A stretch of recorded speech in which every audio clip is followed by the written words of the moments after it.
Welcome to Donmar TV News Channel. Lumutang na ang dating opisyal ng Department of Budget and Management na idinadawit sa pagbili ng halos 1 bilyong pisong halaga ng overpriced na face mask at face shield.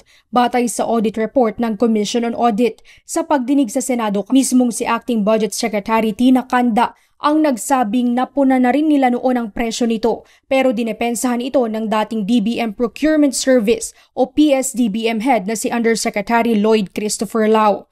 If I recall, we actually questioned, the executive committee asked the question on whether the amounts for the face shields, face masks, and other PPE would be defensible because some people from the private sector were saying that it's expensive. So that was the question I recall, na yun po yung tinanong namin noon kay Yusek Lau. And he said at that point na because there were limited items in the local market, the amounts that he presented were defensible. Pero giit ni Lau, pinakamura na nga ang binili nilang medical supplies. Actually, when you look at it, pag sinabi mo mahal yan 27, yes, mahal yan. But during that time, that was one of the cheapest. Because face mask during the time was sold at around 30 to 40 pesos. Even DTI increased their suggested retail price, which is at 28 pesos during that time. It was the first time that people knew about face shield. It was my first time to know about face shield. It was being sold at 250, 300, 400, diba? Ang mahal. So when we bidded it, most of the bidders bidded it at around 400 and 300. But there's one company who bidded it at 120 pesos. So that's actually the cheapest during that time. Paliwanag pa nito, ang PSDBM ang umasikaso sa mga papeles sa pagbili ng mga face mask at face shields para mas mapabilis ang proseso. Kasagsagan ng pandemya, everybody was scampering during that time. Very hard for people to travel, to submit documents. So yun yung complication. Giit pa nito, hindi rin kailangan ng Memorandum of Agreement para sa nasabing procurement dahil ang mga ito ay gamit for common use, lalo na ngayong may pandemya. May legal na basehan din kung bakit hawak ng DBM ang 42 billion funds mula sa DOH. Hindi po nilipat sa DBM ang pera. The money was sourced out from DBM and transferred to DOH. However, DOH transferred it PSDBM, the procurement service of the Department of Budget Management. PSDBM is a specialized agency of the government. Its main purpose is to procure. It specializes under the said concept because most agencies do not have a regular procurement process. In order to not dilute the manpower and resources and time of these agencies, a different agency is focused in performing this function for them. So yun yung PSDBM. Maring itinanggi naman ni Senator Christopher Bongo na dati nitong aide ang dating budget official na isinasangkot ngayon sa mga investigasyon kaugnay doon sa questionable transfer ng 42 billion pesos mula sa Department of Health. Una nang natuklasan ng Senado na si dating Budget Undersecretary Lloyd Christopher Lau ang in charge sa pangasiwa ng nasa 42 billion pesos na pondo na inilipat ng DOH sa DBM Procurement Service at wala umanong kaukulang documentation. Sinabi ni Senator Go na kailangan ay hindi direktang o kailanman hindi nagdirektang report sa kanya itong si Lau at hindi rin nagsilbi sa kanya bilang aide. Ayon pa sa mambabata, si Lau ay volunteer election lawyer nung nangangampanya si Pangulong Rodrigo Duterte noong taong 2016 campaign. Inihayag pa ng mambabatas na siyang chairman ng Senate Committee on Health na suportado nito ang hakbang ng mga kapwa mambabatas na magkaroon ng pagsisiyasat kaugnay pa rin sa kinikwestiyon ng Commission on Audit o COA sa preliminary reports tungkol sa DOH kung kailangan ay busisiin daw ang mga naging procurement ng PSDBM. Nasaklaw naman ang Commission on Audit initial findings. Dapat ding silipin para lumabas daw ang katotohanan. Iginit pa ng senador na kung kailangang ipatawag si Lau sa susunod na pagdinig ay dapat itong gawin para magkaroon ng kaliwanagan At yan ay kasama nga sa kinukonsidera ni Senator Richard Gordon na ipapatawag itong si Undersecretary Lau sa susunod na hearing kaugnay pa rin sa issue ng korupsyon umano dyan sa tanggapan ng Department of Health. Maabot sa 88,000 mahigit na mga Filipino na nangangailangan ng tulong medikal mula sa iba't ibang bahagi ng bansa ang naserbisyuhan ng grupo ni Vice President Leni Robredo. Mula nang magsimula ang kanilang panunungkulan bilang pangalawang Pangulo noong 2016 hanggang sa kasalukuyan umaabot na ho sa suma total na 88,000 ang mga... In the longer term, kasi kailangan natin ng testing, kailangan natin ng contact tracing.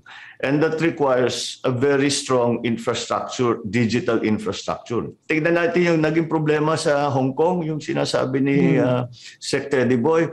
Sabi niya, hindi tanggapin yung ating vaccine card. Dahil kung saan galing, LGU, hindi naman na kinikilala ng Hong Kong yun. Walang Department of Health, Republic of the Philippines, may isang card lang. So, hindi maaring gawin yan na centralized kung hindi matibay ang ating data gathering and data storage centralized sa gobyerno. And that requires a very good digital infrastructure. Lahat ng pinag-uusapan natin bumabalik sa digital infrastructure. Pati trabaho, pati eskwelahan, papasok na. We have to start worrying about yung mga bata. O iyan na naman, balik na naman tayo sa digital infrastructure kasi masyadong marami sa mga bata ay walang signal. So hindi sila nakakapag-aral na mabuti. Let's talk about SMEs. SMEs are the ones most deeply affected by these lockdowns. At least they can still do some business kahit na hindi na may ECQ, MECQ or whatever the quarantine status is. Kahit paano, meron pa rin, tuloy pa rin ang kanilang mga negosyo. Kahit na maliliit lang na tingi-tingi lang, at least meron silang hanap buhay. Alam naman natin, ang dami sa atin na natuto na mag-order online. Lahat na lang ng binibili nasa online. Kaya kailangan isuporta natin yung ating mga small and medium enterprises. Bigyan natin ng kanilang pagkakataon para they can join the digital economy. Kung meron man pong isang bagay na sa inyong tingin ay tinatanaw nyo ng utang na loob sa Pangulo, sa Presidente, ano po yun? President Duterte lang talagang ang nanindigan dun sa kanyang unang salita. Kontento ba kayo sa COVID response ng ating pamahalaan? Well, kahit anong gawin ng pamahalaan, kulang yan eh. Siguro, ang kakulangan talaga ay dun sa pagkuha ng vaccine. Kulang na kulang. Medyo huli tayo na kumuha ng vaccine. Dati marami pang nagdadalawang isip para bago magpapabakuna o kung magpabakuna, minsan lang, ayaw nang bumalik. Siguro may problema sa communication problem ang pamahalaan para ipaliwanag at ipaliwanag na ligtas itong mga bakuna ito at saka effective ito at malaking magagawa itong pagbabago sa buhay ninyo, makabalik kayo sa trabaho, makaikot kayo, makalabas kayo. Lahat ng LGU na napuntahan ko, handa na sila magbigay ng vaccination. Yun na lang talaga yung supply. Oo, yun na lang talaga ang inaantay natin. Sa corruption po, Senator Bong. Sa corruption, siguro kulang sa control. Ang daming nangyayari na hindi kanais-nais. Sa akin palagay, ako talagang reputasyon. May kilala naman natin si Digong eh. Hindi naman siya talaga interesado sa ganyang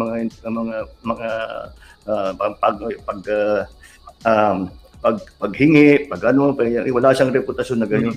Yun lamang, sa akin palagay, yung sistema ngayon ng bureaucracy, masyadong maluwag. Marami talagang nakakalusot. Kaya kailangan isikipin natin yung tinatawag ng checks and balances. Basta gawin natin talaga lahat very transparent and very accountable. Opo, hindi. Ito, allergic si Pangulo dito eh. Pagka nababanggit na mas malala ba ang korupsyon ngayon kaysa nung nakaraang panahon.